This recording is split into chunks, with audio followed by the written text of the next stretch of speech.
tardes a todos los asistentes. Les damos la bienvenida al webinar Coronavirus, el sesgo de género en el cuidado. En 5 minutos iniciaremos la actividad. Mientras terminan de llegar el resto de asistentes, si tienen algún problema técnico, los invitamos a escribir a través del chat de forma privada al panelista que se llama soporte técnico. Y si tienen alguna duda, algún comentario o alguna pregunta que quieran enviar sobre esta temática, les agradecemos escribir en el espacio de preguntas y respuestas o escribir a través del chat privado al panelista que se llama Preguntas y Respuestas. Nos vemos en 5 minutos.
Buenas tardes, bienvenidos al webinar Coronavirus, el sesgo de género en el cuidado. Esta actividad hace parte del ciclo de charlas virtuales organizadas por la Dirección de Educación Continua en conjunto con diferentes facultades de la universidad, en este caso con el Centro Interdisciplinario para Estudios sobre Desarrollo CIDER. Nuestra intención con esta actividad es poder ofrecerles nuevas alternativas para que continúen aprendiendo en cualquier momento de su vida, sin importar el lugar en el que se encuentren. Antes de iniciar, queremos contarles que tendremos un espacio para responder sus preguntas al finalizar la intervención del conferencista, y al finalizar pues la ronda de preguntas les vamos a compartir un enlace para que nos colaboren contándonos cómo fue su experiencia en esta actividad. También queremos recordarles que todas las preguntas las pueden enviar en el transcurso de la actividad, escribiéndole al panelista que se llama Preguntas y Respuestas, y si tienen preguntas de soporte técnico, deberán escribirle al panelista que se llama Soporte Técnico. En el evento del día de hoy nos acompaña como conferencista el profesor Javier Pineda Duque, y tendremos la moderación y liderazgo de María Eugenia, coordinadora de desarrollo del Centro Interdisciplinario para Estudios sobre Desarrollo CIDER. Entonces, sin más preámbulo, vamos a dar inicio a este evento. María Eugenia, te cedo la palabra y bienvenidos todos. Buenas tardes a todos y a todas. Les habla María Eugenia Páez del Centro Interdisciplinario de Estudios sobre el Desarrollo CIDER de la Universidad de los Andes. Para nosotros es un placer generar este tipo de espacios y contar con estos espacios pues para compartir el conocimiento que producimos en el centro y los resultados de investigaciones de nuestros profesores. Hoy vamos a desarrollar el webinar titulado Coronavirus, el sesgo de género en el cuidado. En el CIDER nosotros tenemos 4 grandes líneas de investigación y este tema es priorizado en la línea Género, Equidad y Desarrollo. Esta actividad hace parte del ciclo de webinars que se está desarrollando en conjunto con la Dirección de Educación Continua, organizado también por el CIDER y por la Maestría en Género de la Universidad de los Andes. Nuestra maestría en género pues es el programa líder de la línea Género, Equidad y Desarrollo, y si tienen alguna información, si quieren alguna información o ampliar pues los conocimientos sobre qué hacemos en nuestra línea Género, Equidad y Desarrollo, pueden escribir a ciderinformacion@uniandes.edu.co y pues allí serán atendidos. En el chat ya les vamos a compartir también los datos para que puedan estar conectados y en contacto pues con el CIDER. Bueno, sin más preámbulo les voy a presentar al profesor. El profesor es Javier Pineda, él es profesor asociado del CIDER y es el que lidera la línea de Género, Equidad y Desarrollo en los temas de investigación, y pues uno de sus frentes de investigación es el tema de género y cuidado. El profesor Javier es doctor de la Universidad de Durham de Inglaterra, tiene un máster en economía y es economista de la Universidad del Valle. Desde el 2005 es profesor asociado pues a tiempo completo en el CIDER y ha sido consultor pues de diversas organizaciones internacionales en temas pues de trabajo, de género y de evaluación de proyectos. Pues adicionalmente queremos contarles y reiterarles lo que comentó Estela en un principio, y es que al final tenemos una sesión de preguntas y respuestas. Entonces, pues los invitamos a todos a preparar sus preguntas y comentarios sobre la temática que va a abordar el profesor Javier. Esperamos que sea de su provecho y agradecemos nuevamente su participación. Muchas gracias, profesor Javier. Ya tiene la palabra. Bueno, muy buenos días a todas y a todos. Es un placer, un gusto por estar aquí con ustedes. Muchas gracias a todo el equipo de Educación Continua por facilitar este webinar. Bueno, me imagino que la mayoría de ustedes están en este momento, algunos muy posiblemente se acaban de desayunar, otros están preparando el almuerzo, otros estarán haciendo el almuerzo, están en las actividades cotidianas y del aislamiento. Digamos que prevemos que en las próximas semanas va a haber un aislamiento parcial, etcétera. Pero estas actividades de confinamiento lo que hizo pues fue poner en un primer plano el tema del cuidado, ¿no?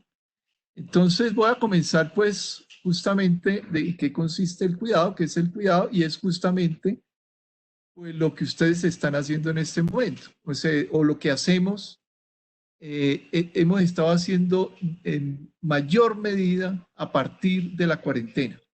Es decir, la cuarentena y esta situación inédita en el mundo ha puesto en el primer plano el tema del cuidado.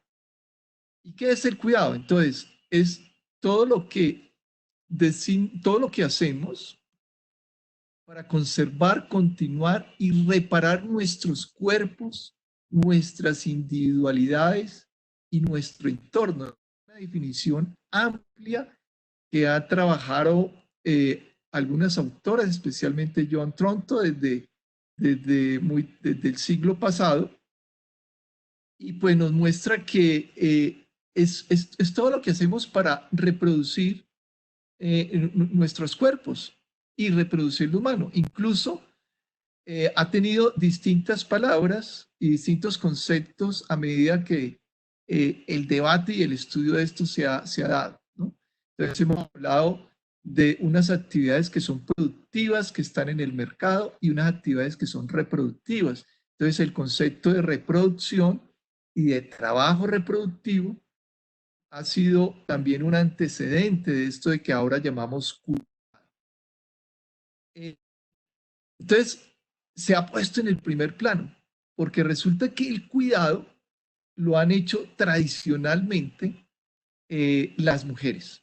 Es decir, muchos hombres, y los hombres pues también hacemos cuidado, pero mayoritariamente y tradicionalmente en la historia de la humanidad, quienes han asumido esa reproducción de la vida, eso de continuar a reparar nuestros cuerpos, nuestras individuales, pues ha estado en cabeza y en manos de las mujeres. Entonces, el cuidado y lo que se llamaba antes también, y se llama también hoy en día como parte del cuidado, el trabajo doméstico, que se hace de manera no remunerada, es una parte componente del cuidado. Entonces, hay algunas definiciones de cuidado que, digamos, para efectos operativos de algunas iniciativas, se definen como aquel trabajo doméstico no remunerado.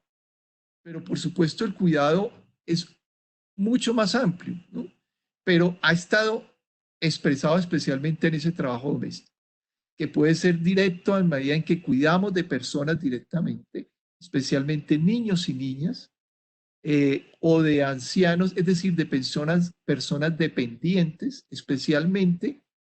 Y una de las cosas que vamos a ver hoy es el cambio demográfico y lo que ha significado el envejecimiento de la población.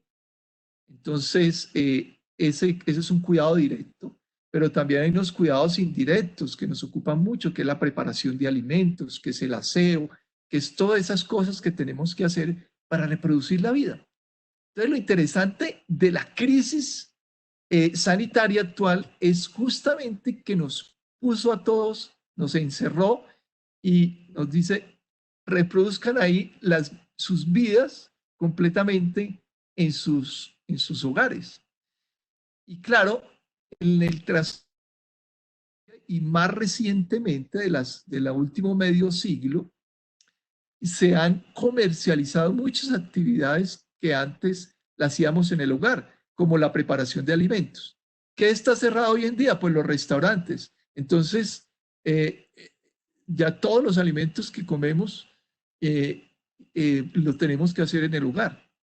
Entonces nos puso otra vez a hacer un trabajo que se había comercializado. Entonces, ha sido los alimentos por un lado y la educación, ¿no? La educación especialmente de niños y niñas, entonces, que se hacían entidades parcialmente, pues en un entendido de lo que es la educación institucionalizada, ahora se hace virtual, pero los padres y madres de familia tienen que jugar, hay un papel importante, entonces también nos puso a hacer eso. Entonces, esta crisis nos puso a ver lo importante que es el cuidado y la centralidad. Y el cuidado ha sido femenino.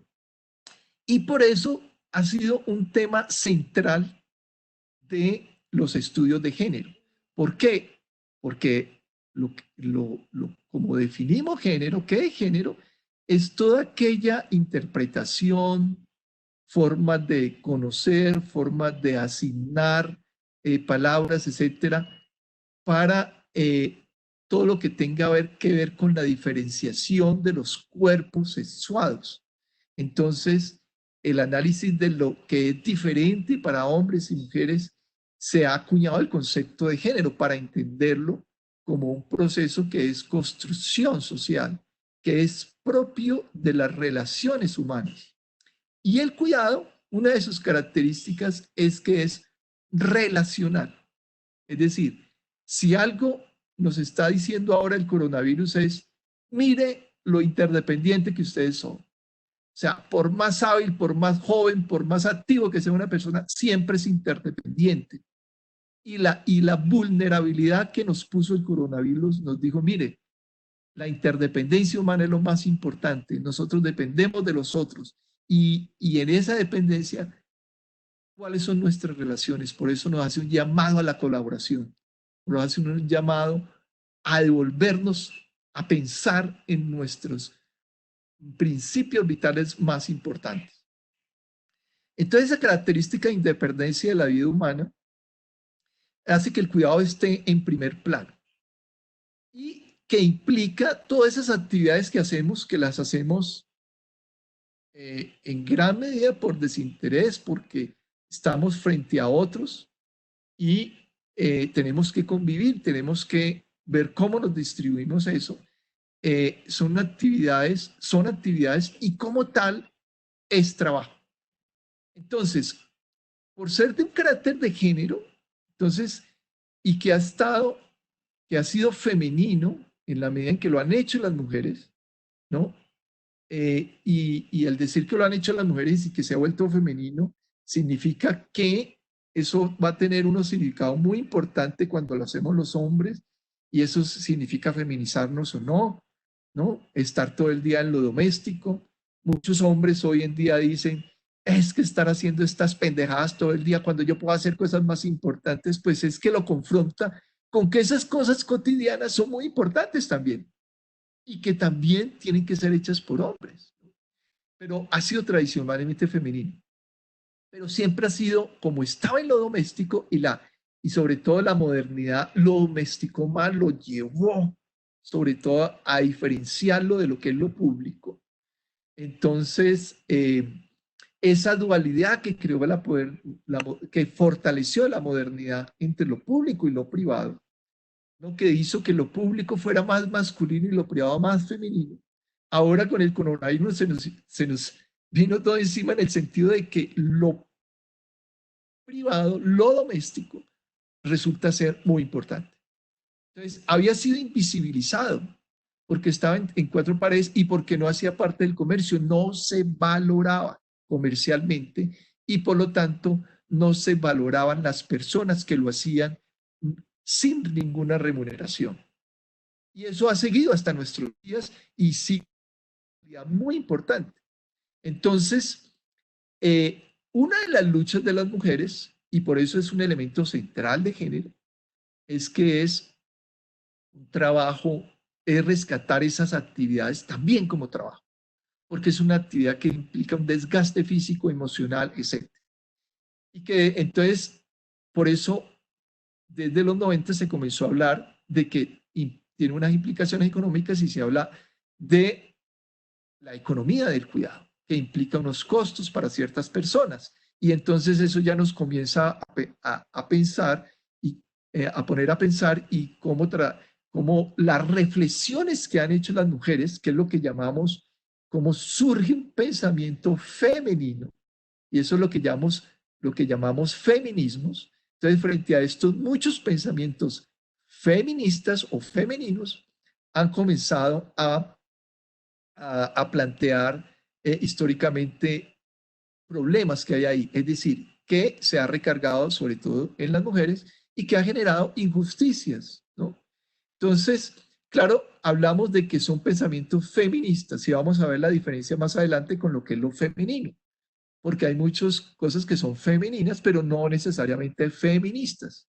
Entonces, cuando hablamos que son feministas es porque tratan de explicar situaciones que son socialmente injustas. Entonces, el cuidado también tiene todas esas dimensiones. Es un cuidado también que implica una subjetividad, unos elementos emocionales, que es psicológico, y que implica un vínculo, ¿no? Los vínculos afectivos, emocionales, sentimentales, y que tienen que ver también con lo que llamamos amor. Entonces, aquí también vamos a hablar del amor y en qué consiste y cómo se relaciona con el cuidado. Muy bien. Entonces, habría muchas cosas de qué hablar, pero yo quiero simplemente como hacer preguntas y ver hasta dónde las podemos abordar y que al final podamos dialogar, ¿no? Yo voy a tener 40 minutos, debo llevar como 6 minutos más o menos. Entonces, quiero tener aquí el reloj. Entonces, la relación del cuidado con la pandemia es muy importante. ¿Y por qué se volvió importante? Por justamente lo que les decía, ¿no? Porque nos aisló. La cuarentena nos llevó a vivir 24 horas en nuestras viviendas y desde ahí ya resultan cosas muy complicadas porque es que las viviendas son muy distintas y no es lo mismo para muchas personas, digamos, familias de 4 o 5 personas viviendo en viviendas de 50 metros cuadrados, ¿no? Sin espacios verdes, etcétera, a casas o donde otras personas pueden tener mayores comunidades. Entonces ya la cuarentena, digamos, nos pone también en una situación muy desigual, ¿no? Entonces se volvió importante el cuidado porque ya todas esas actividades como la educación o como la preparación de alimentos, etcétera, que podíamos hacer antes por fuera, ahora las tenemos que hacer dentro de la casa. El rector hablaba en estos días de que no se ha podido peluquear, ¿no? Porque pues están cerradas las peluquerías. Entonces, fíjese que ese es un cuidado del cuerpo que recientemente, que hace pocas décadas salió a lo público, salió al comercio, se comercializó o se mercantilizó. Desde los años 70, sobre todo, fue que se popularizaron los salones de belleza y son parte del cuidado, pero ya no del cuidado del hogar, sino que sobre todo del comercio. Pero en el hogar también podemos cortarnos el cabello, podemos arreglarlo en las uñas, etcétera. Entonces son parte también del cuidado. La crisis es solo una vulnerabilidad biológica, es decir, hablamos de fenómenos naturales. Los fenómenos son naturales o se habla de que las catástrofes son naturales. Pues no, lo catastrófico generalmente no es natural. Es decir, hay fenómenos naturales, pero siempre que actúen en la sociedad se vuelven fenómenos sociales. Un huracán, por ejemplo, en determinadas sociedades que lo prevén, pueden protegerse. Pues es posible que en algunos huracanes en las costas de los Estados Unidos no genere, hay unos por supuesto que han generado muchas muertes y demás, pero en general si la gente está preparada, pues no sucede nada. Pero el huracán Mitch, por ejemplo, en Honduras, mató como 20.000 personas. ¿Por qué? Porque, y no es una catástrofe natural, lo catastrófico es social. Es por la forma como las sociedades se enfrentan a eso. Entonces, lo catastrófico de esta pandemia es socialmente. ¿Por qué en Corea, que ya cesaron de morir gente, apenas murieron 200 y pico de personas? Mientras en Ecuador están muriendo, en Guayaquil especialmente, cantidad de personas, ¿no? ¿Por qué las tasas de mortalidad son? Porque lo catastrófico de la pandemia va a depender de cómo estemos preparados, ¿no? Y de ahí que esto es importante. El cuidado, entonces, tiene que ver con hasta dónde estamos preparados para asumirlo y cómo lo vivimos y cómo hay desigualdades en las formas de enfrentar entonces la pandemia. Entonces va a ser muy importante porque lo que nos está mostrando la pandemia es justamente lo mal que estábamos socialmente en muchos aspectos. Cuando ustedes ven esos videos de cómo los animales han salido, dada la cuarentena de los humanos, nos estamos diciendo, mire qué tan alejados estamos, pero además esta catástrofe ambiental que tenemos en el mundo, la pandemia nos la puso así muy claramente, ¿no? Entonces, Cuando nosotros decimos que el cuidado es el cuidado del entorno, también estamos pensando que ese cuidado entonces tiene que ver con ese entorno, ¿no? Entonces vamos a hablar más adelante de eso, de lo que es, qué es lo que tenemos que pensar, nos hace pensar esta pandemia para actuar frente a lo que viene. Vamos a volver a la normalidad. Ahora, muchos gobiernos latinoamericanos están diciendo una nueva normalidad. ¿Qué normalidad queremos? Es decir, ¿realmente queremos volver a la normalidad? Ojalá tengamos oportunidad para romper con esa normalidad. Y es parte de las ideas que yo quiero dejar en este webinar. Y que tiene que ver con eso de qué significa eso de que la vida es primero, que a veces se convierte en una retórica. Lo que estamos viendo es que la organización social en nuestros países y en Colombia es una organización que realmente no está poniendo la vida primero, ¿no? Primero, pues la guerra es una de las cosas más significativas, ¿no? Hasta donde podemos consolidar procesos de paz es consolidar primero la vida, pero además desde el punto de vista de la actividad económica. Realmente, ¿qué estamos poniendo de primero? Si en las actividades económicas estamos poniendo primero la vida o estamos poniendo primero los intereses de las organizaciones. Entonces, es algo, ¿cómo podemos hacer compatible ese ponerle primero la vida, ¿no? Y no volver eso simplemente una retórica. Queremos salvar vidas, sí, claro, queremos salvar vidas, pero ¿qué significa organizar, reorganizar la sociedad para poner primero la vida? Porque el cuidado es justamente eso, es preservar la vida, es reproducir la vida en mejores condiciones. Y por eso el cuidado entra a jugar un papel importante. Y entra a jugar un papel importante el pensamiento feminista, es decir, el pensamiento que pone el cuidado como que lo ha hecho, que lo ha entendido, que lo ha pensado y que lo pone en un primer plano. Y que tiene que tener con la interdisciplinariedad que es de nuestro, pues tiene que ver en este caso el CIDER, que es un centro interdisciplinario, es justamente por la multidimensionalidad que tiene el cuidado. Ya dijimos que tiene unas dimensiones económicas, subjetivas y también éticas, que también es un elemento central de lo que vamos a hablar hoy, para hablar de lo que se ha denominado en la literatura la ética del cuidado.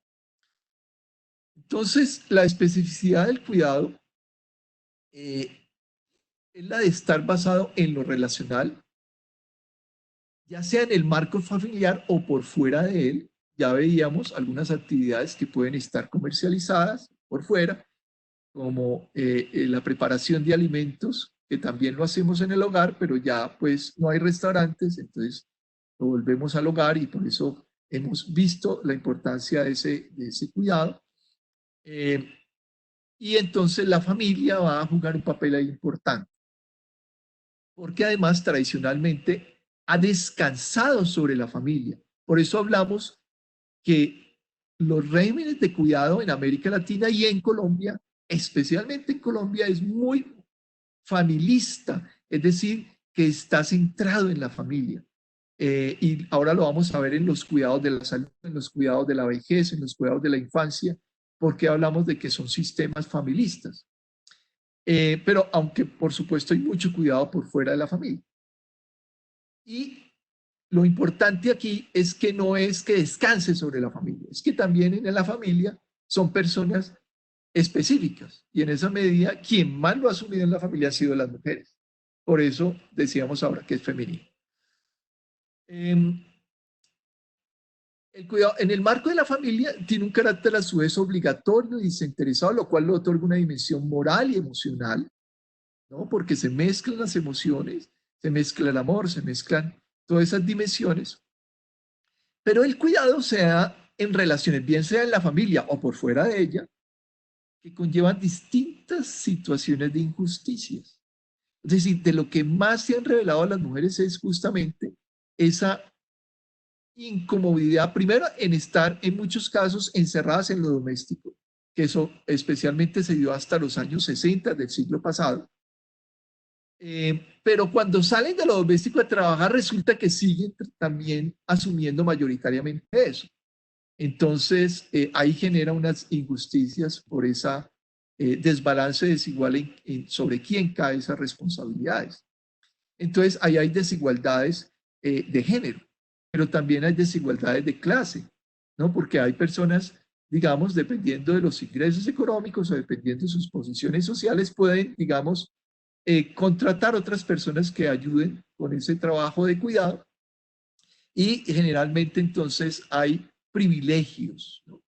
Que también eh, tienen que ver también con grupos sociales.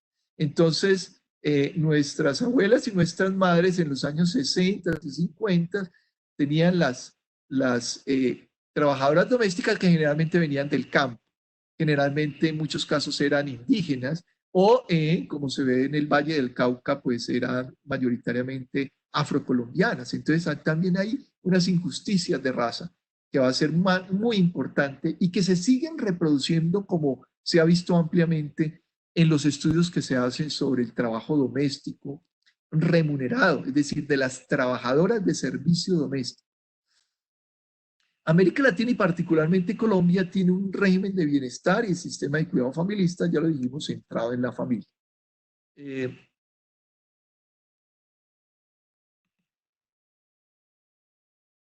A ver, listo. Entonces, implica unas responsabilidades hacia otras personas, pero también un conjunto de relaciones que llevan atravesadas por asimetrías de poder y que conllevan dilemas, ambivalencias y conflictos. Por ejemplo, los conflictos típicos de las mujeres profesionales que llevan a ambivalencias éticas, emocionales, de si dedicarse al cuidado de la infancia o salir a trabajar, etcétera, son conflictos que han sido documentados y que son muy importantes desde el punto de vista de ese balance familia-trabajo, ¿no? Que hoy en día pues las empresas no quieren pensar y sobre lo cual hemos discutido alrededor de eso. Entonces el cuidado tiene unas dimensiones éticas que tienen que ver con las disposiciones que tenemos, con nuestros valores últimos de actuación, de predisposición o no, unas dimensiones prácticas, unas dimensiones que tienen que ver con las actividades psicológicas, dimensiones sociales, todas esas dimensiones implican abordajes distintos y por su tanto también políticas, ¿no? Como lo veremos si nos da el tiempo al final. A ver, esta. Entonces tengo distintos argumentos importantes, digamos. En el campo de las actividades por fuera del hogar, ha habido procesos de mercantilización, de profesionalización, institucionalización. Quizá lo más institucionalizado son los servicios de educación y salud, que también son servicios de cuidado, ¿no? Y vamos a ver cómo se valora justamente esos servicios, ¿no? Pero también particularmente quiero ver, porque trabajos que particularmente hemos hecho en el CIDER, de lo que significa el cuidado de la salud, cómo está la organización social del cuidado, sobre quiénes descansa ese cuidado y cómo valoramos ese cuidado de la salud y de la vejez, donde se expresan los campos más críticos de la pandemia, la salud y el cuidado de la vejez. Ustedes saben que las tasas de mortalidad de la vejez en países como España y como Italia fue del 40% para las personas mayores.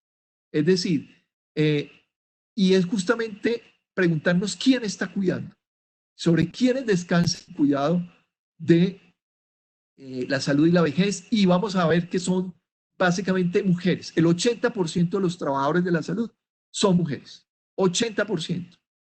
Y el 87% de las cuidadoras de la vejez son mujeres también. Es un trabajo feminizado. Y por supuesto, están también los hombres. Ahí no hay esencialismo. Los hombres también podemos cuidar, ¿no? Y es parte de lo que tenemos que ver, pero sobre todo, cómo valorar ese cuidado, ¿no? Que es donde están las injusticias, donde están los problemas. cómo valorar, que ahora lo estamos con los trabajadores de la salud. Los aplaudimos y le estamos rindiendo los héroes, pero ¿cuáles son las condiciones de trabajo?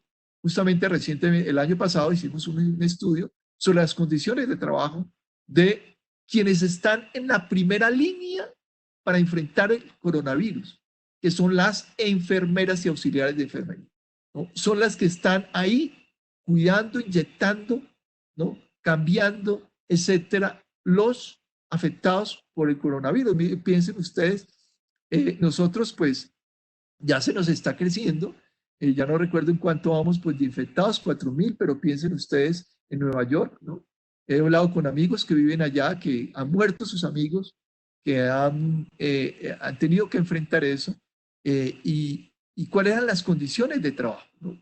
Entonces, eso es muy importante porque aquí hubo un proceso de privatización de la salud y un proceso que ha cuestionado la crisis de salud y que ahora se nos vino encima, porque no estábamos, porque nuestras prioridades y nuestros esquemas de pensar y los esquemas de organización de la salud, como del cuidado, pues tienen muchos problemas. Y es parte de lo que tenemos que discutir. Mostrar cómo ese proceso ha continuado una desvalorización del trabajo y cuidado y afecta la ética del cuidado. Ya veo que, bueno, sí, todavía tengo tiempo. Identificar la construcción de una identidad y una ética del cuidado.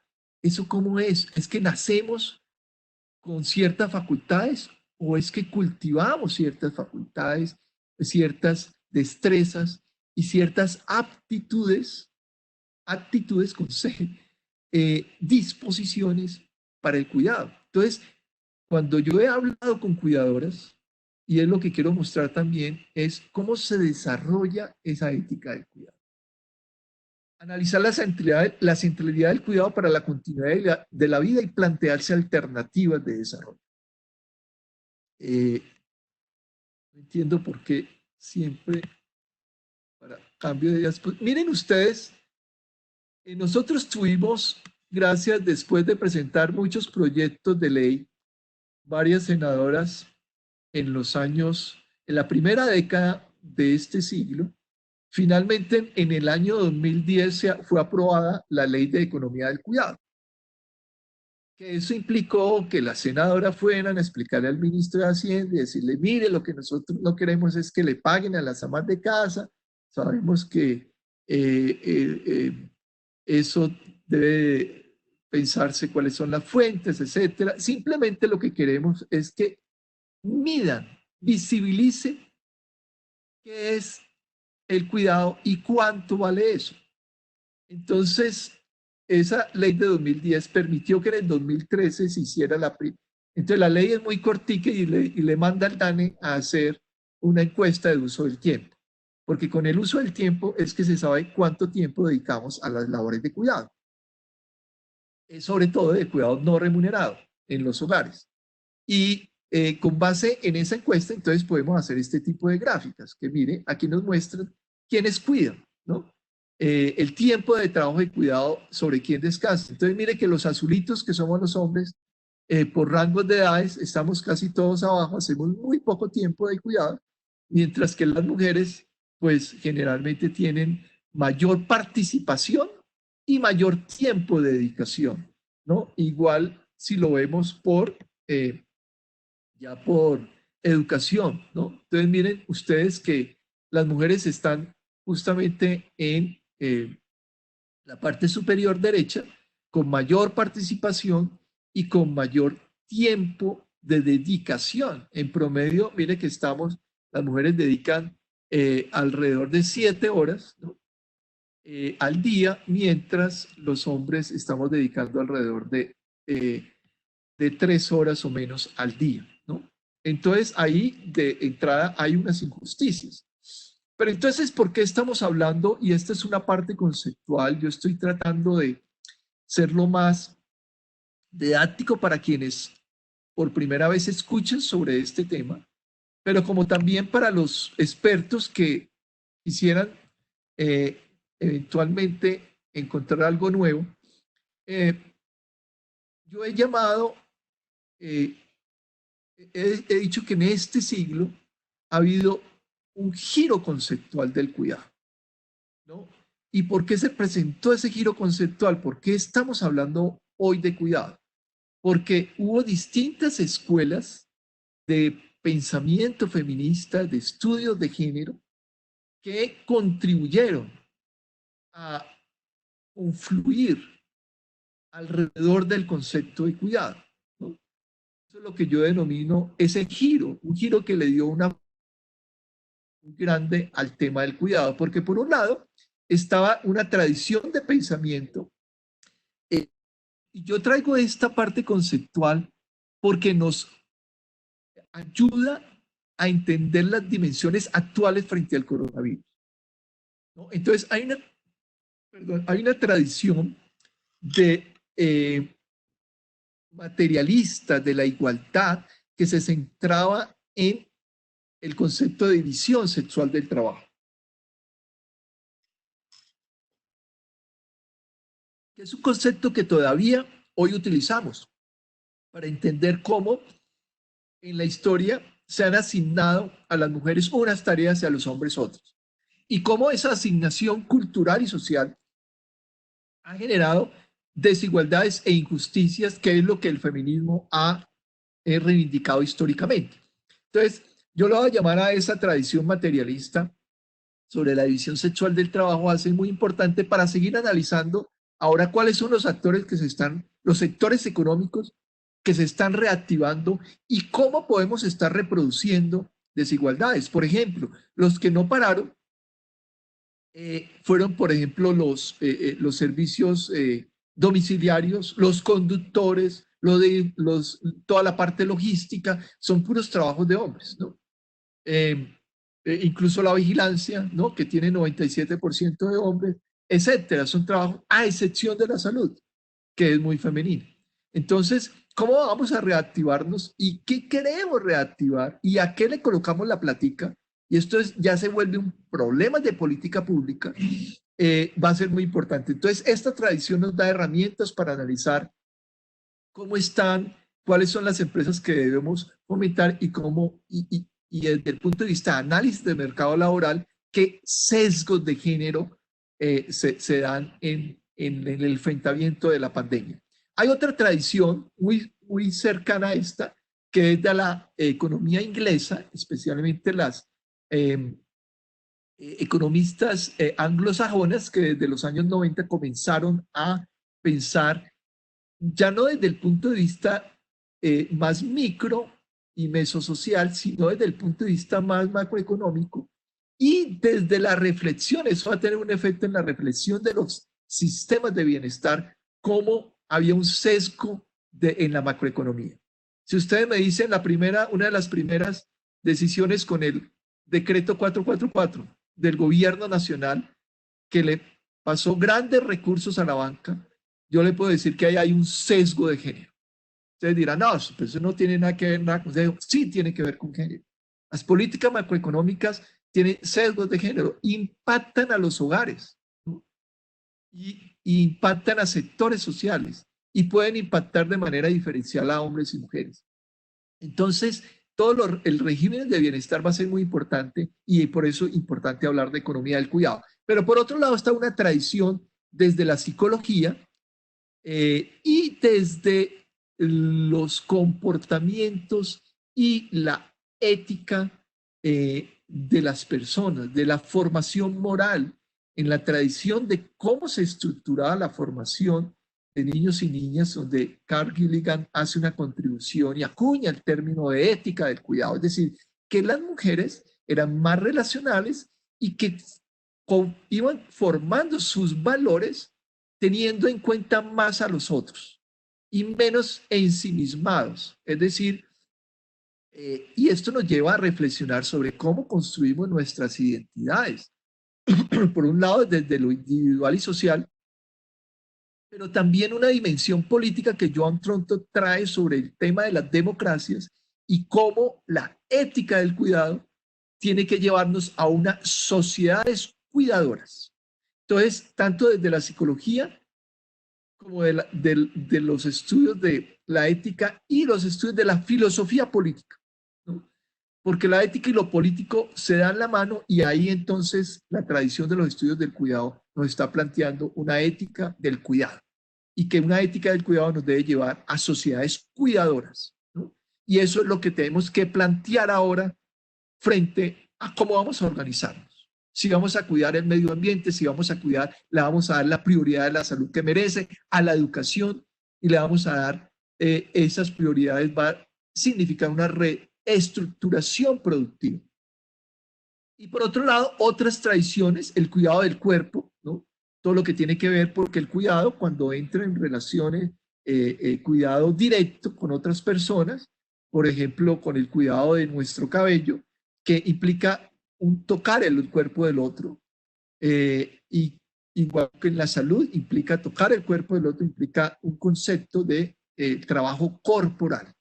¿Y eso qué significados? Y especialmente la emocionalidad, que es lo que otra tradición desde Ira Hochschild, que desde 1983 acuña el concepto de trabajo emocional. Entonces, esta multidimensionalidad de distintas escuelas de pensamiento han confluido en poner al cuidado en el centro, ¿no? Entonces, son conceptos, trabajo emocional, trabajo corporal, ética del cuidado, economía del cuidado, división sexual del trabajo, que han confluido a hablar del cuidado.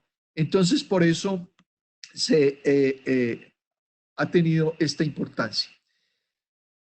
Entonces, hay que reconfigurar la multiplicidad en los arreglos familiares. Llevo en mis cuentas 32 minutos, entonces espero unos 8 minutos máximo y trato de cerrar esta presentación. Entonces, en la arreglos familiares, el cuidado ahí nos hace el llamado a hacer una redistribución, en primer lugar. Es decir, que los hombres asumamos el cuidado como algo también de nuestras identidades. Es decir, que de alguna manera eso que ha sido femenino lo podamos hacer los hombres y de esa manera feminicemos el mundo en el sentido de asumir esos valores que han estado más desarrollados en lo relacional desde las mujeres y poder nosotros también fortalecerlos, ¿no? Y aquí hago un llamado a algo muy importante, es el tema de las violencias. Si algo mostró la pandemia por el aislamiento y el encerramiento fue que se dispararon algunos indicadores, eso lo tenemos que investigar y mirar en detalle qué es lo que pasó, porque estamos apenas consolidando cifras con la violencia contra las mujeres, contra los niños y las niñas especialmente, también contra los viejos y las viejas, ¿no? Entonces ahí hay, esas violencias son violencias de género, ¿no? Que están sucediendo y son también que se dan en el ámbito de la familia, y por eso también se cruzan y hacen parte de la violencia intrafamiliar. Entonces, ahí el llamado a retomar esos valores femeninos y a replantearse las identidades de los hombres es muy importante. Primero, para enfrentar las violencias, para generar espacios de reflexión de por qué nos volvemos irritables, de por qué nos volvemos, sacamos lo peor de nosotros en las relaciones interpersonales con los niños, las niñas y las mujeres. Entonces ahí todo lo que los estudios de masculinidades, que es un campo de los estudios de género, ¿no? Por eso en la maestría en género que tenemos en la universidad, que es una maestría de toda la universidad, justamente estamos tratando de generar unas concentraciones para poder profundizar con cursos en estos temas, ¿no? Entonces, las masculinidades es un campo de estudio muy importante que hay que pensar ahí en cómo vamos a hacer que los hombres asumamos esas tareas. Esa compleja interdependencia de relaciones con personas adultas, enfermas, discapacitadas, en las condiciones de salud y habilidad. Entonces, ¿quién va a asumir el cuidado de la vejez? Persistencia y discriminación sobre dos grupos de mujeres cuidadoras. Aquí, entonces, tenemos que ver quiénes son las cuidadoras y cómo redistribuimos eso a nivel del hogar, pero también a nivel de lo público. Y a nivel de lo público tenemos que revalorizar el valor. Tenemos que realmente revalorizar los trabajos de cuidado de la salud, ver cuáles son las condiciones. La mitad de las trabajadoras de la salud está en condiciones precarias, ¿no? La gran mayoría, pero por lo menos la mitad tiene unas condiciones muy precarias, ¿no? Ustedes dirían, pero ¿cómo así? Sí, hay una gran cantidad de instituciones laborales, como la intermediación laboral, que hace que las condiciones de contratación, incluso que las mismas auxiliares de enfermería no tengan servicios de salud para ellas mismas, condiciones para pensionarse, etcétera, etcétera. Entonces hay mucha informalidad ahí, hay la intermediación y hay precarización de condiciones de la salud, que se han comenzado a notar más claramente ahora en esta pandemia. Y entonces hay grupos de mujeres que son especialmente los grupos que han soportado mal la salud y que tenemos que rescatar ahora. Desde el punto de vista de las familias, bueno, yo traía aquí una serie de cifras, pero no voy a ahondar en todas, que son ya análisis del mercado laboral. Fíjense ustedes que Colombia tiene más o menos 50 millones de habitantes, ¿no? En el 2020 éramos como 48 en el censo del 2018. Y eso significa que hay que 40% de los hogares, esas 50 millones de habitantes somos más o menos 14, 15 millones de hogares, ¿no? De esos, 40% tienen jefatura femenina. O sea, muchas encuestas que tenían sesgos de género en las preguntas y demás reportaban jefatura femenina un 5%. Cuando hacemos encuestas ya con el censo se puede ver más claramente que el 40% tiene jefatura femenina. Tener jefatura femenina no implica que sean monoparentales, no. Hay muchas biparentales y de ese total que tienen jefatura femenina, 47% son monoparentales. Es decir, que hay más o menos 2.5 millones de mujeres en quienes cae en forma más intensa el trabajo de cuidado. Entonces, hay unas transformaciones de los hogares. Nosotros tenemos una gran diversidad de hogares, ¿no? Desde todos los puntos de vista, desde el punto de vista de lo que conforma un hogar tanto visto desde su estructura de miembros, como es las relaciones familiares, como del tipo de orientaciones sexuales, etcétera, etcétera. Uno de los fenómenos que se ha visto en Bogotá, especialmente en las grandes ciudades, es la individualización, que la pandemia nos puso entonces frente a dos temas en la vida cotidiana muy importantes: la individualización de la vida social y el autoritarismo en los hogares y en el Estado y en las relaciones sociales.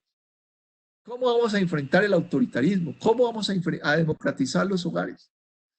¿Y por qué traigo esta colación? Porque eso me parece que es muy importante para el día después. Pero ese día después lo tenemos que ir desde ya anticipando, a ver qué cambios podemos generar en la sociedad. ¿Y por qué lo de la individualización? Porque los hogares unipersonales en Bogotá pasaron de ser 5% de los hogares al 18% de los hogares. En Bogotá, y me temo que en las grandes ciudades también. Es decir, hemos llegado a una individualización de la vida y eso tiene que ver con muchos aspectos.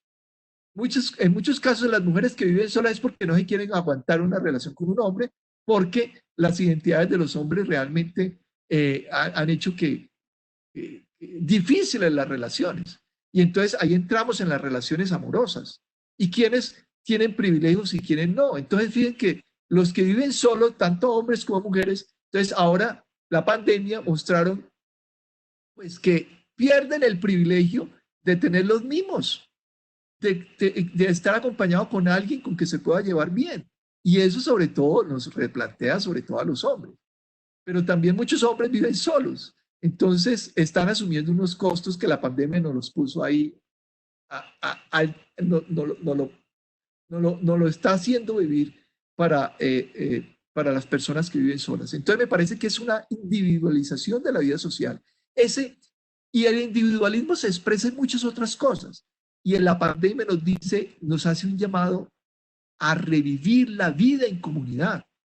Aquí con los vecinos hemos hecho colectas para colaborar con las familias de los que se quedaron sin trabajo, ¿no? Estamos haciendo, es decir, cómo logramos otra vez los vínculos de solidaridad, es decir, la vida comunitaria. Y eso implica un replanteo de la vida cotidiana muy importante que la filosofía tiene que aportarnos ahí y que tiene que ver entonces como cómo cuidamos el otro, cómo cuidamos emocionalmente al otro, cómo somos responsables de su estabilidad emocional. Bueno, y por otro lado, pues, bueno, aquí tengo varios, la situación de las mujeres inactivas, que llaman las estadísticas, que son lo que denominamos, en los inactivos están los estudiantes, pero también están las amas de casa, que son el 60% de los inactivos y que representa más de 8 millones de mujeres que se han dedicado exclusivamente al cuidado y que siguen soportando el cuidado, si no fuera por ellas, que trabajan, le dedican más de 8 horas diarias al cuidado. Entonces, ese es un primer grupo muy importante de las amas de casa, ¿no? Entonces, ¿cómo los hombres también hacemos de amas de casa, por un lado, y cómo a esas amas de casa les damos oportunidades de que puedan tener otros espacios sociales y democraticemos eso? Fíjense que solamente el 8% de los hombres inactivos se dedican a oficios del hogar. Es decir, hay unos grupos de hombres muy minoritarios que también están dedicados al hogar, pero entonces eso es un llamado muy importante frente a las inequidades que se generan. Bueno, así puedo tener muchos más datos. Yo quisiera cerrar ya, porque ya el tiempo se me está. Esta es la distribución de mujeres por horas. Mire, aquí las que dedican más de 8 horas diarias son las cuidadoras de horas de tiempo completo y las que, esto fue antes de la pandemia. Y aquí tenemos cuidadoras, mujeres cuidadoras que le dedican 3 horas o menos al día, que son las que trabajan laboralmente, remuneradamente. Y todo esto ahorita nos cambió con la pandemia. Entonces, ¿qué ha pasado con la pandemia? Es una pregunta que tendríamos que mirar, pero entonces podemos ir haciendo los llamados. Tengo muchos más datos, pero el tiempo se nos fue muy rápido. Yo me he concentrado en lo que se llaman los campos del cuidado y cómo se organiza el cuidado en esos campos, en las familias, donde hay 2 grupos de mujeres, amas de casa y servicio doméstico, en lo institucional de la infancia, que son, hay distintos grupos, las madres comunitarias, las cuidadoras en los jardines infantiles, y también el cuidado institucional de la vejez, que quería hablar hoy, y ya no nos da tiempo, y el cuidado de los servicios de salud, que son, entonces yo digo, el cuidado como un todo tiene campos, ¿no? El más importante es el campo de las familias, que el coronavirus nos lo puso ahí y hoy en día duplicamos. Recuerden que el cuidado, en términos del PIB, es el sector más grande de la economía colombiana, porque tiene el 20% del Producto Interno Bruto. Ningún sector lo iguala, ¿no? En el sector manufacturero su participación en el PIB es mucho menor. Y yo creo que si hoy lo midiéramos con el confinamiento, se habrá duplicado. Está haciendo por lo menos el 35 o 40% del Producto Interno Bruto, ¿no? Claro, pero eso no es contabilizado en el PIB directamente, sino en una cuenta satélite. ¿Por qué? Porque no está monetizado, no hace parte del mercado. Entonces, y hay otros campos del cuidado, ¿no? Entonces yo dejaría ahí más bien para dar más espacio a preguntas de ustedes. Aquí tenemos muchas otras gráficas, digamos, tanto de la vejez como de la salud, que ha pasado con el cuidado de la vejez. Hemos hecho un llamado a las autoridades para el cuidado de la vejez, porque especialmente la vejez institucionalizada, es decir, los centros o hogares de cuidado de personas mayores, centros de residencia de personas mayores, porque donde llegue a entrar el virus, a ellos la mortalidad sería altísima, que fue lo que pasó en parte en varios países de Europa. Entonces tenemos que tener cuidado con eso. Hay unas dimensiones también políticas y ambientales. Desde la ética del cuidado tenemos que enfrentar la crisis ambiental y cómo vamos a cambiar la composición del producto, cómo vamos a pensar en energías alternativas, en despetrolizar la economía, ¿no? Es algo que se pone en el orden del día. ¿Cómo vamos a conservar los bosques? Es decir, ¿qué vamos a hacer para que muchos trabajos y muchas inversiones no se hagan en sectores que ya no necesitamos? Ya los lujos tenemos que dejarlos aparte, tenemos que dar prioridades. Y eso va a significar con los recursos públicos, pero también los privados, ¿no? Replantearnos desde la ética el cuidado del entorno, del medio ambiente, y eso, la experiencia femenina de cuidar, va a ser muy importante para estos dilemas políticos y estos retos que tenemos como nueva sociedad. Muchas gracias y dejo más bien el tiempo para las preguntas.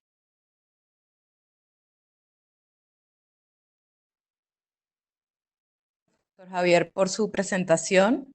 Pues hemos recibido varias preguntas. Sin duda, este es un tema sobre el que se podría conversar horas, pues por todas las dimensiones y ámbitos que tiene el cuidado y desde todas las perspectivas que se podrían abordar. Pues entre las preguntas que nos han realizado tenemos algunas que nos hizo Lina María Angulo. Ella nos pregunta qué tan necesaria sería visibilizar el problema que existe alrededor del cuidado, pues de lo que usted ha comentado, pues que no se visibiliza, que no tiene relevancia como debería, pues como sector económico, y si se podría, si esta visibilización podría lograr algún cambio respecto a otros trabajos asignados bajo ese esquema de sexo-género. Y también pues, nos hace una pregunta sobre cómo cree que cambiará o replanteará la importancia del trabajo sexual. Pues ella quisiera entender cómo entraría el factor ético al pensar en la labor sexual durante esta pandemia y cuarentena o la labor que realizan las trabajadoras sexuales. Si quieren, pues comenzamos por estas preguntas y pues, profe, si quiere las responde y vamos avanzando. Bueno, muy bien. Entonces tenemos esas dos preguntas. Ahí, ya se me olvidó la primera. La segunda era lo del trabajo sexual. La primera era, ¿me recuerdas? De la visibilización y cómo La esa visibilización. visibilización, sí. Muy bien. Bueno, en la última década se han dado pasos muy importantes para visibilizar el trabajo de cuidado no remunerado, el más importante, el que se hace en los hogares. Nosotros ya hemos evidenciado cómo los hogares es todo lo que se produce en el hogar, se hace en el hogar, es central, es la otra cara de la moneda de lo que se hace en la economía. Si tú no te puedes bañar, si no te puedes vestir, si tú no puedes dormir bien, si tú no puedes alimentarte bien, sanamente, etcétera, no puedes trabajar afuera. Entonces, es la otra cara de la moneda de la economía, es la otra economía oculta, ¿no? Que en este momento puede estar valiendo cerca de la mitad de lo que es si la valoramos en términos monetarios. Entonces, hay que visibilizarlo y hay que visibilizar sobre quiénes recae ese trabajo y cómo democratizar ese trabajo, cómo redistribuir, reducir y reconocer. Son las 3 R's que se ha manejado para efectos de política pública. Entonces, hay que seguirlo hablando para seguirlo haciendo visible, pero sobre todo, hacerlo visible es que lo público, lo que se hace en las empresas, lo que se hace en las organizaciones, tengan en cuenta ese otro lado, se adecúe la normatividad laboral, se adecúen los órdenes organizacionales, es decir, las pautas y los patrones en las empresas, que es lo que no ha hecho la globalización. La globalización emplea menos gente y son más explotadas, mientras hay una gran cantidad de desempleo que no trabajan y que podrían perfectamente, en los 80 muchos académicos pensaban que el avance de la productividad iba a reducir el tiempo de trabajo, que íbamos a trabajar menos tiempo, y no se dio. Entonces, pensar en el cuidado es pensar en reestructurar toda la economía. Entonces, hacerla visible, el tema de la visibilidad es tenerla en cuenta desde lo público. Y eso es lo que no hemos tenido en cuenta. Porque la dinámica empresarial es una dinámica cuyos valores centrales no están dirigidos al cuidado de la vida. Están dirigidos a la lógica empresarial. Entonces, esa lógica empresarial va a tener que cambiar.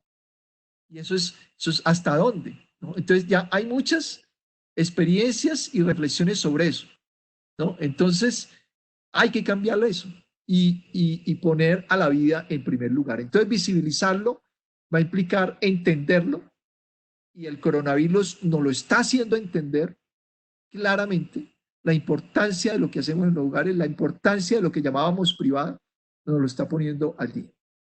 Entonces, hemos dado un paso para visibilizarlo, hay que seguirlo visibilizando y visibilizar también, no solamente a nivel macro de las políticas, sino también desde el nivel micro, ¿no? Y fíjense ustedes que cualquier política económica, social, tiene unas implicaciones en el cuidado, ¿no? Por ejemplo, si yo decido que una operación implicaba una hospitalización y ahora digo, no, ya la operación es ambulatoria, y mando al enfermo para la casa que se cuide, ¿quién lo cuida? Entonces, es una transferencia que le hace el centro de salud, pero el sistema de salud a la familia. Y eso es lo que llamamos organización del cuidado. Entonces, y en la familia no es cualquier persona, generalmente son mujeres. Entonces, le recargamos el cuidado del enfermo a la mujer y eso puede ser una decisión de política pública. Entonces, miren ustedes los vasos comunicantes. Entonces, lo que tenemos que hacer es entender todas esas relaciones para ver cómo le damos prioridad a la vida y hacemos más armónico y hacemos más justo sociedades que sean más cuidadoras y que nos centremos en lo importante que es la vida, ¿no? Entonces, eso va a implicar cambiar nuestros patrones de consumo también. Bueno, de esto podremos seguir hablando mucho y sobre los patrones de consumo me parece que es muy importante que lo hablemos para ver si desmontamos industrias enteras que están dedicadas a contaminar y a producir elementos que no necesitamos, que no son importantes para lo fundamental. La segunda pregunta es sobre el trabajo de cuidado, el trabajo sexual, ¿no? Efectivamente, el trabajo sexual hubo discusiones por un tiempo si era también o tenía aspectos de trabajo de cuidado. Y algunos investigadores que han mirado los distintos tipos de trabajo sexual e incluso la combinación de trabajo sexual con otros trabajos, ¿no? Pues hay aspectos efectivamente de cuidado. En el trabajo sexual también hay trabajo emocional, etcétera. Entonces, ese es un aspecto. Yo creo que la pregunta iba dirigida hacia eso, ¿no? Entonces, pero otro aspecto también es el cuidado de la trabajadora sexual. Las trabajadoras sexuales, sean mujeres heteronormativas o sean mujeres trans, también tienen que cuidarse. Entonces, yo creo que ahí hay una doble funcionalidad. Lo podemos ver, es decir, cómo cuidamos, y en eso tiene que ver también toda la política social, ¿no? ¿Qué está pasando ahora con todo el tema de mercados? ¿A quién les digo? Si vamos a avanzar hacia un mínimo vital para las personas, ¿no? Ya hay estudios, ya hay varios economistas que están trabajando sobre la idea de crear un mínimo vital para esta crisis, pues dejó personas que perdieron el trabajo, ¿no? Por ejemplo, los trabajadores de peluquerías, muchas tiendas, etcétera, casi toda la informalidad y las trabajadoras sexuales también. Entonces, ¿cómo abordarlas desde una política social? Es una pregunta que tenemos que ir mejorando. Entonces, en este momento lo que se está haciendo es llevando mercados. Yo creo que la política social tiene que evolucionar. Claro, hay que llevar mercados para que la gente no se muera de hambre, pero tenemos que avanzar hacia una sociedad donde haya cobertura de la salud universal y haya un mínimo vital universal, que todas las personas tengan garantizados sus formas de vivir. Entonces, el trabajo, las trabajadoras sexuales, pueden haber también trabajadores sexuales, tienen entonces, desde el cuidado, tienen una doble mirada, digamos. Tienen que cuidarse, ¿no? Como cualquier otro trabajador, pero como son muy vulnerables, generalmente por sus condiciones de trabajo, ¿no? Por la explotación que hay desde todos los intermediarios que pueden haber en muchos casos, pero también desde el punto de vista del trabajo de cuidado que pueden haber en el trabajo sexual mismo, ¿no? Que también hay un trabajo emocional y que pues muchas personas pueden requerir servicios sexuales como algo necesario para vivir. Es decir, nosotros no podemos estigmatizar el trabajo sexual, es parte de lo que tenemos que hacer con los estudios de cuidado y ver, digamos, que hay una gran complejidad en esas relaciones y que efectivamente el trabajo sexual también incluye un trabajo emocional y que puede tener elementos éticos muy importantes, como también tiene que tener elementos desde los estudios del trabajo corporal, porque es el cuerpo el que está involucrado en ese trabajo, en trabajo sexual, igual como en otros trabajos, como el trabajo de los futbolistas, que también parte del cuerpo, digamos, los deportistas también trabajan con su cuerpo, ¿no? Y es su trabajo. Entonces, hay unos elementos muy importantes para que la ética del cuidado influya en cambios organizacionales y reglas de juego institucionales que son muy importantes. Lo dejaría ahí. Gracias, profesor. También hemos tenido varias preguntas alrededor de las nuevas masculinidades. Tanto Julián Chitiva como Rubén Moreno nos han hecho preguntas al respecto. Una de ellas es, ¿por qué asumir las labores que usualmente realizan las mujeres implica que los hombres cambien su masculinidad? Rubén nos pregunta cómo o qué acciones se deben realizar para disminuir los estereotipos y prejuicios que se tienen frente al cuidado por parte del género masculino. Sí, efectivamente, Rubén y Julián, es un campo muy importante, primero para el cambio de identidades y el cambio de nuevas relaciones de género de forma amplia, y segundo para la redistribución del cuidado, ¿no? Y para que los hombres abordemos el cuidado que nos puede hacer mejores hombres. Es decir, si eso lo llamamos feminizar a los hombres, bienvenido, porque es desarrollar sensibilidades que generalmente no las desarrollamos porque no estábamos abocados a asumir las responsabilidades de cuidado. ¿Cómo se desarrolla? Y yo quiero vincular lo de masculinidades con el desarrollo de la ética del cuidado. Cuando yo entrevisto cuidadoras que no le están haciendo por un rato, sino que ya llevan años cuidando personas mayores o cuidando niños y niñas, a mí me decían mujeres que incluso no son profesionales, pero que cuidan ancianos, me decían, yo tengo que aprender a ser tolerante. Y yo reflexiono que yo también me voy a envejecer y que quién me va a cuidar a mí. Entonces yo aprendo a ser más tolerante con el viejo o la vieja. Yo aprendo a entenderlo, a respetarlo, a no infantilizarlo, sino tratarlo con todo el respeto posible. Y es que los colombianos somos muy respetuosos en las relaciones cotidianas. Tenemos que aprender a ser respetuosos y desarrollar esa sensibilidad. Me lo han enseñado las cuidadoras.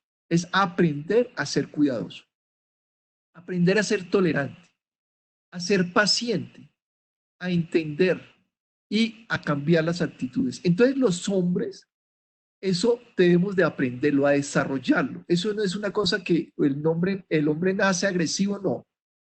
El hombre nace, no. Ese es parte de lo que tenemos que. Entonces, claro, nosotros ya grandes, sobre todo los grandes, ya tenemos, digamos, unos valores ya como tenemos más dificultades de cambio, pero generar los espacios de reflexión por lo menos nos puede hacer conscientes. Y al hacernos conscientes podemos cambiar actitudes y mejorar las relaciones, ¿no? Y a poder, digamos, poder cambiar esos ciertos comportamientos y prácticas, o por lo menos ya a ser conscientes en el momento en que lo hacemos, a ser conscientes que la cagamos y que si la embarramos, entonces ¿cómo lo podemos hacer mejor? Y lo digo en términos de las violencias, pero también en términos de la actitud hacia lo doméstico. Entonces, para los hombres, hacer el trabajo de mujeres no significa dejar de ser hombres, todo lo contrario, es justamente afianzarnos en una nueva manera de ser hombres y de reconocer que esto es injusto. Ahora, ¿eso significa que tengamos que hacer miti todas las labores de la casa? No. Digamos, ahí lo importante es reconocer que ese trabajo de lavar la loza, de lavar los baños, también la podemos hacer nosotros. Y eso no nos va a restar nada. Y lo podemos hacer con la humildad que tenemos que hacerlos y aprender a que no vamos a hacer menos por eso. Ni la persona que lo hace es menos persona por hacerlo. Todo lo contrario. Porque muchas de las humillaciones que hay en las relaciones de cuidado tienen que ver con despreciar esos trabajos. Hemos despreciado, estamos en unas sociedades clasistas, racistas, no sexistas, que hacemos que despreciemos y desvalorizamos esos trabajos, pues los hombres, ojalá todos, desde el más ejecutivo hasta el, puedan hacer eso como parte del cuidado de la vida y que eso hay que valorarlo, ¿no? No es admisible que en las universidades, por ejemplo, a la diferencia entre un hombre como yo, que tuvo los privilegios de estudiar, tenga un salario 10 veces mayor a una trabajadora de servicios generales de la Universidad de Aseo, que no ha tenido esas oportunidades. Esas grandes diferencias salariales hay que eliminarlas, hay que irlas reduciendo. ¿Cómo lo reducimos? Con mayor educación, con el acceso a educación a todo el mundo. Por eso digo, este coronavirus tiene que replantearnos, recomponer la economía para darle prioridad a que todo el mundo se pueda educar y todo el mundo pueda hacer aseo también y pueda limpiar los baños y pueda lavar la loza, etcétera, ¿no? Y restarle los privilegios, privilegios que los tienen muchos hombres y los tienen también algunas mujeres, ¿no? Entonces, especialmente mujeres jóvenes que nunca les ha tocado freír un huevo, pues tienen que también aprender a asumir y a desarrollar esa ética del cuidado. Entonces, es replantearnos las masculinidades y ciertas feminidades, ¿no? Entonces, esa pregunta es muy importante. Y todo el discurso de las nuevas masculinidades apuntar allá, a tener la sensibilidad para reconocer, para ser más respetuoso y reconocer que pueden haber injusticias. Y no significa ser miti todo, porque hay cosas que nosotros no hemos desarrollado las destrezas, no hemos podido ser buenos cocineros, en fin, pero podemos aprender y podemos hacer otras cosas y podemos reconocer a quien hace esos otros trabajos con las destrezas que tienen las mujeres, ¿no? En muchos casos y que muchos hombres también han comenzado a desarrollar. Gracias. Profesor, pues como le comenté, tenemos varias preguntas. Hagamos una última ya para ir cerrando pues este espacio. Y acá tenemos una muy interesante que Nicolás Giraldo nos pregunta, ¿el cuidado tiene un carácter obligatorio y desinteresado? Esto es muy evidente en el caso de las amas de casa. ¿Cómo monetizar este trabajo? Y en caso de remuneración, ¿se acabaría el carácter desinteresado y familista del cuidado? Bueno, eso desde que las feministas italianas en los años 60 propusieron el salario para las amas de casa, se ha venido discutiendo. Es decir, llevamos medio siglo pensando en ese tema. Y pues los estudios lo que han mostrado es la complejidad del tema. Ahora, sociedades como las nuestras, que tienen, pues tenemos muchos ejemplos en el mundo, ¿no? Entre otras cosas, parte de la ética feminista se ha mirado ahora con los 10 gobiernos que mejor han tratado el coronavirus, que han sido 7 de ellos dirigidos por mujeres. Es impresionante, pero se ve, digamos, la calidad en la política de lo que es un perfil femenino, etcétera. Bueno, pero el tema de qué hacer frente a las amas de casa me parece que es muy importante. Y una de las cosas que hay que hacer hay muchas cosas que se pueden hacer desde la política pública, ¿no? Por ejemplo, en Bogotá encontramos hace unos años, yo no sé cuánto esté ahora, encontramos que el 20% de las familias no tenían una lavadora, una máquina lavadora. Entonces, cuando se piensa en políticas de reactivación económica, lo primero que piensan es en autos, ¿no? Yo me acuerdo que en el gobierno de Uribe le dedicaron, le inyectaron como más de 100.000 millones de pesos a la industria automotriz para reactivar en el 2008 la economía. Esa política tuvo un sesgo de género. ¿Por qué no reactivaron la economía a partir de los electrodomésticos, ¿no? Si usted le ponía esos 20% de hogares una lavadora a un precio subsidiado o se la regala, usted puede reactivar toda la economía a partir de la producción de electrodomésticos, ¿no? Entonces, ahí vemos los sesgos de política pública. Entonces, bueno, hay una política que puede ir por ese lado, dotar mejor los hogares, pero también tiene que ver con la política de vivienda. La política de vivienda en Colombia aquí la estamos viviendo, es que este coronavirus nos encerró a todos y pues quienes tienen unas condiciones, mire, la violencia intrafamiliar, el encerramiento tiene que ver con eso. Es que, mire, fue un gran salto de la política de vivienda en Colombia hacer la vivienda gratuita, pero la vivienda gratuita es de 50 metros cuadrados, ¿no? Entonces, ¿cómo le dedicamos recursos? Si todos los recursos que se robaron en Reficar lo hubieran dedicado a esas viviendas, podrían perfectamente los pobres tener viviendas más dignas. Nosotros hicimos un estudio en el CIDER donde mostramos que esas viviendas en gran mayoría no eran dignas desde el punto de vista del concepto de dignidad que puede expresarse en una vivienda. ¿Qué otras políticas hay?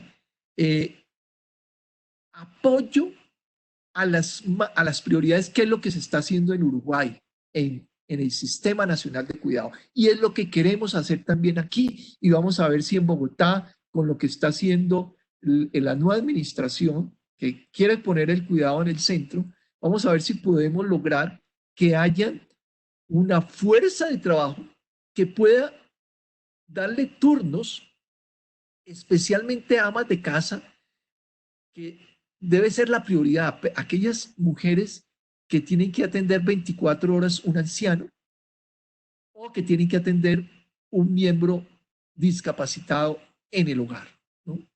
Entonces, deben tener vacaciones. ¿Y cómo lo pueden hacer? Pues colocándole una trabajadora de cuidado en el hogar, porque eso no lo están haciendo las EPS. Las EPS han querido evadir y tenemos una cantidad de tutelas y es un trabajo que hay que hacer también con las abogadas, de ver cómo logramos que el sistema de salud cubra el servicio, la salud en el hogar.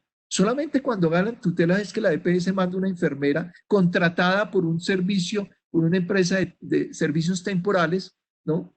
Que es una enfermera que no ha desarrollado una ética de cuidado, que a veces abusa de los... ¿Por qué? Porque le pagan muy mal, porque no tiene seguridad social, porque la familia al cabo de las 2 semanas, y en esto tenemos muchos testimonios, las tiene que sacar porque abusan del viejo, lo ponen a ver televisión, cualquier otra cosa. Entonces tenemos que replantear todas las políticas sectoriales, de salud en primer lugar, de educación, de protección social, y comenzar a definir prioridades con los pocos recursos que podamos tener, o muchos, porque lo que estamos viendo es que hay muchos recursos. O sea, lo que se le dio a la banca no fue una cosa poca, fue mucha plata. Entonces, podemos hacer muchas cosas. Entonces, ahí es donde se definen las prioridades. Bueno, muchísimas gracias, profesor. Muchas gracias a todos. Lamentamos no alcanzar a responder todas las preguntas.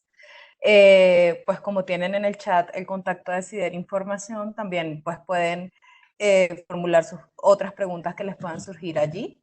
Y pues con el profesor trataremos de responderlas. Igual los invitamos a que estén atentos a los boletines del CIDER, pues porque el profesor siempre elabora columnas asociadas a los diversos temas que abordan sus investigaciones. Una última cosa, María Eugenia, si me permites. Ese banco de preguntas para nosotros es muy importante.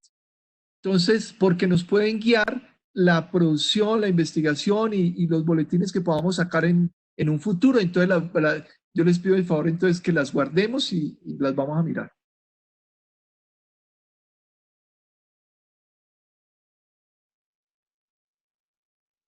Perfecto, muchas gracias, profesor, por su intervención y a María Eugenia también por la moderación de esta actividad.